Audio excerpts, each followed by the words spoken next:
કુંભારવાડાની ગોપાલ સોસાયટીમાંથી બોરતળાવ પોલીસે જાહેરમાં જુગાર રમતા 5 ઇસમોને ઝડપી લીધા। બોરતળાવ પોલીસ મથકનો સ્ટાફ પેટ્રોલિંગમાં હતો તે વેળાએ બાતમી મળી હતી કે કુંભારવાડાની ગોપાલ સોસાયટી પાસે અમુક ઇસમો જાહેરમાં જુગાર રમી રહ્યા છે। જે બાતમીના આધારે પોલીસે રેડ કરી જુગાર રમી રહેલા સલીમભાઈ અકબરભાઈ ચાંદ, રોહિતભાઈ અરવિંદભાઈ પરમાર, અજયભાઈ રેવાભાઈ ચાવડા, વિશાલભાઈ ઉર્ફે ભોલુ રમેશભાઈ પાલડિયા અને સિરાજભાઈ સલીમભાઈ ચાંદને રોકડ રૂપિયા 14,300ની મતા સાથે ઝડપી લઈ ધોરણસરની કાર્યવાહી હાથ ધરી હતી।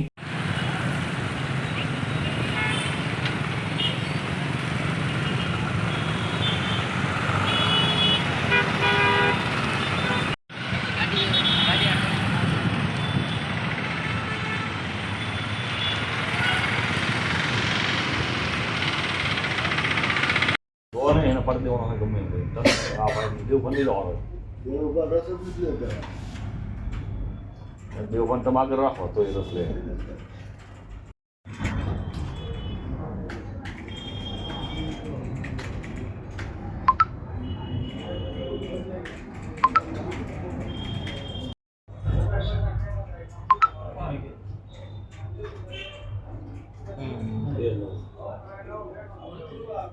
ઓમ દે શકે તો